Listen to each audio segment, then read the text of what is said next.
So much for your time. I am Pius Kojo Baka. To our very first story, government has expressed its readiness to explore other funding options, including partnering private sector players in funding the construction of road and other infrastructural projects, beginning with the Accra-Tema motorway in 2025. Many roads and infrastructural projects have been delayed in the last couple of years, mainly due to the domestic debt exchange and, of course, the non-availability of funds to cater for the funding gap. Speaking at a high-level expert panel discussion to mark the 50th anniversary of the Ghana Highways Authority, Minister of Finance Dr. Mohamed Amin Adam noted that it has become imperative to consider innovative ways of bridging the infrastructure gap, including pension funds. Here's more.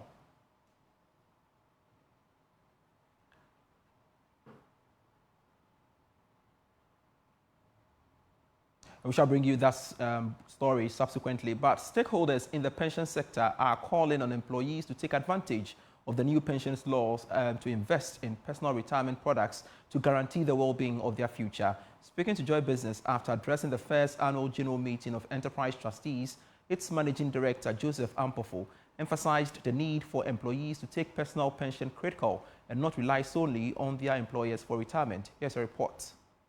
The pension industry has been excluded from the just-ended domestic debt exchange program, making it one of the strongest industry and safest to keep an investment portfolio. Enterprise Trustees has seen significant growth since its establishment as a result of prudent investment the company has made over the years since 2012. At the company's first annual general meeting, Managing Director for Enterprise Tier 2 Occupational Pension Scheme, Joseph Ampofo, said the pension fund industry is currently one of the safest areas for investment. He used the opportunity to invite many individuals to take personal pension schemes critical to ensure quality life after retirement. We're also encouraging individuals to say, don't just rely on your company's retirement fund.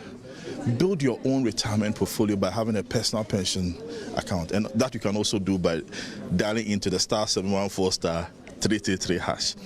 I encourage everyone that this new 3-tier pension scheme is not like the old pension scheme of old. Now, you, the individual, you can also build your fund as much as your company is also helping you to build yours. So don't look at just a Tier 2 fund. Help to build a personal pension on a Tier 3 as well, so that by the time you're going on retirement, you are taking your Tier 2, like the individual I told you, who is taking almost about 1.8 million, and you also probably will have a personal pension of maybe almost about, let's say, 500K if they wish. So the call to all Ghanaians is take advantage of this new 3-tier pension scheme. Thankfully, pensions were ring-fenced as a result of the DDEP, which means that anytime any such thing is happening, the only safety area for your investment funds are within the pension scope. Board Chairman for Enterprise Trustees, Fifi Kwachi, believes that the domestic debt exchange program contributed partly to the growth of the sector, since many investors decided to consider placing their funds in pension schemes for security. Members did not suffer.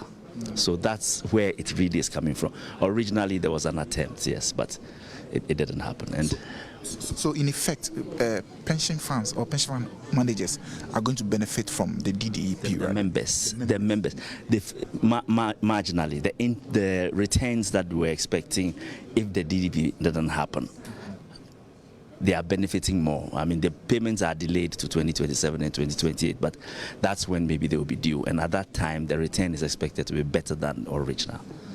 Enterprise Trustees recorded significant growth in both assets and profit for members of the Tier 2 occupational scheme.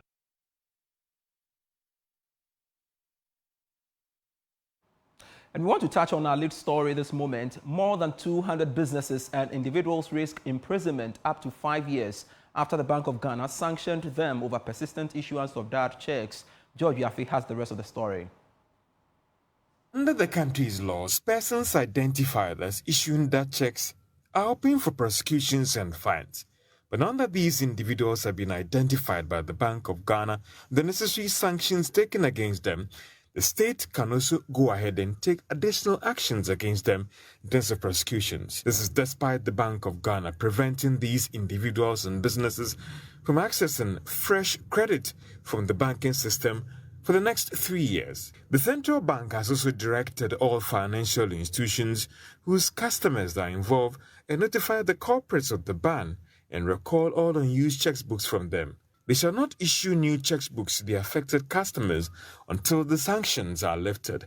Apart from what the Bank of Ghana has taken, banks and other financial institutions that have been affected by the actions of these individuals can also take legal action against them. And we want to explore this further and bring in the business community. Joining us via Zoom to do that is the president of the Ghana National Chamber of Commerce and Industry, Clement Sayamwaku. Mr. Sayamwaku, thanks so much for agreeing to speak to us on Business Live. Now, first off, what do you make of this action by the Bank of Ghana? And as a business person yourself, is it a major concern to you when it comes to issuance of that checks? Thank you so much for the opportunity granted. For me, I think that this should have been done a long time. Bank of Ghana is supposed to bring sanity into the financial sector by the role they play as a supervisory role. And a check is a legal binding document between one or the other because you issue it for payment of goods or services. So it's issued by the drawer and payable by the drawee. And so it's guaranteed that whenever you send those checks and you have enough funds, those checks must be honored. There are situations where people are even expecting checks payment, and so they go ahead and issue other checks to their client. Once those checks are defaulted, it affects that chain of business that he has or the person has. And it's not a good thing. It's not a good thing that people should go through. Sometimes the situations are so horrible. And so for me, if you must issue checks or make payment when you are in funds. And for this alone, it doesn't even stop them automatically from doing business with the other colleagues. Now, this time, you can go with the ACH, the e-banking, where you can be in your office and make payments. But here, all the money must be in the account for you to be able to make payments on your own or advise your bank to make payments on your behalf. Also, if you have a loan to pay, it also means that you can accept credit and credit them into your account, checks and credit them into your account. You can pay cash into your account. But you don't go around issuing checks when you don't have funds in your account. And I believe that sanity must prevail. The financial sector must be seen as a sector that is credible. Some credibility must be there. So for me, I'm very glad Bank of Ghana is doing it. Though it affects us as businessmen, we must be honest to ourselves. Trust alone builds businesses. If you have trust with your partner, you can earn a lot of things. For me, if you are expecting some process of checks and they are not ready, and you see that there will be a delay, go back and renegotiate your checks, even if you have done that. But you sit down, allow the person's time and even other transactions that he has done, go through the system only to see that the check has not been paid. And I think that it's a good thing for Bank of Ghana to initiate, and it must continue. But here, the central bank, not the central bank, the government must also be proactive. Sometimes they also give contracts to contractors, hoping that they'll pay them a specific period of time, and they end up not paying them. It also destroys the chain of payment. And so, as we are blaming the businessmen and the private sector, as well as the individual, government must also sit up into the future to make sure that contracts that are given are paid at the right time in order not to find themselves into such situations. All right. For me, there's also been the argument that, well, the action taken by the regulator will help restore confidence in the issuance of checks as a medium of payment in Ghana. What do you make of that assertion as well? That is very true. Because when you have a check, you must know that it is money.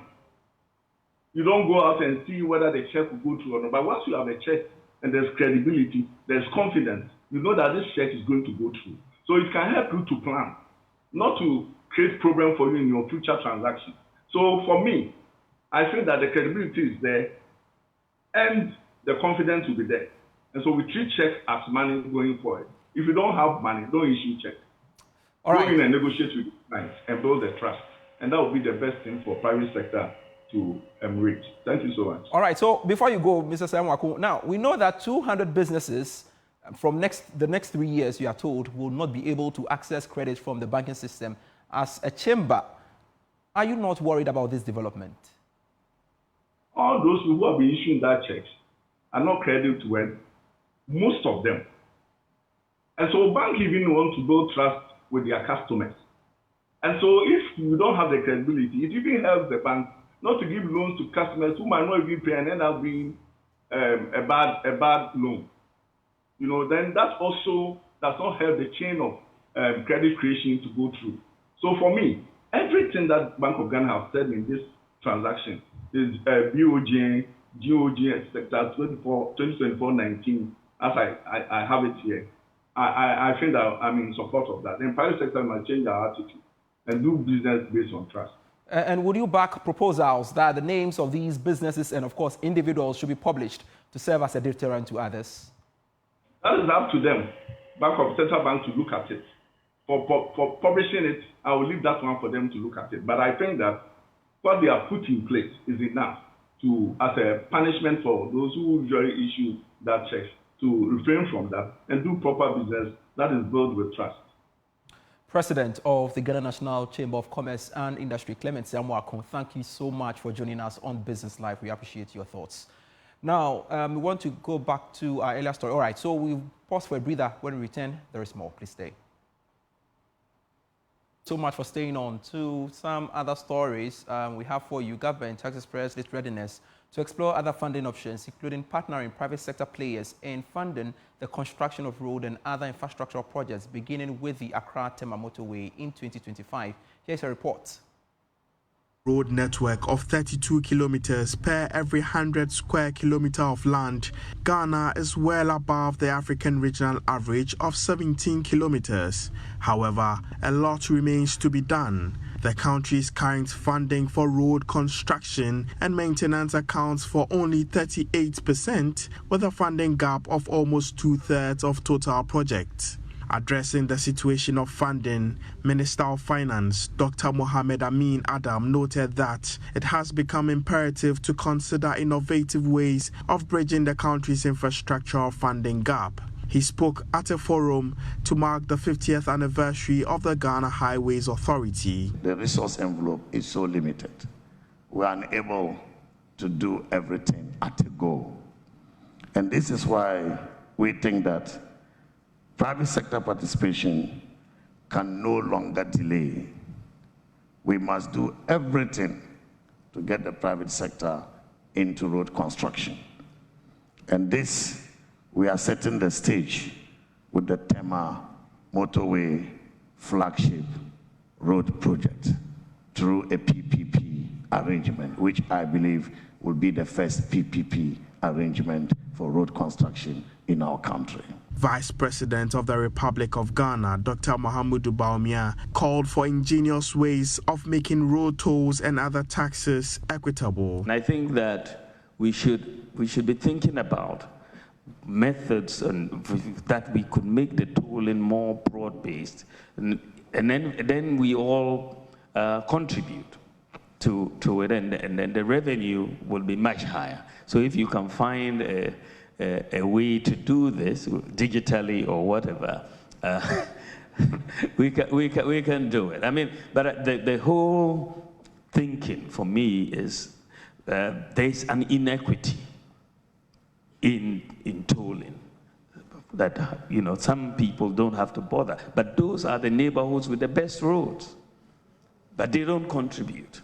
The chief executive of the Ghana Highway Authority, Engineer Collins Donkor, encouraged the use of local raw materials for infrastructure projects to boost the local economy. While we seek innovative means of financing our growing infrastructural development needs, we need to pursue development appropriate local paving materials and methods that reduce construction costs and deliver comparable global quality, reliability and safety on our roads.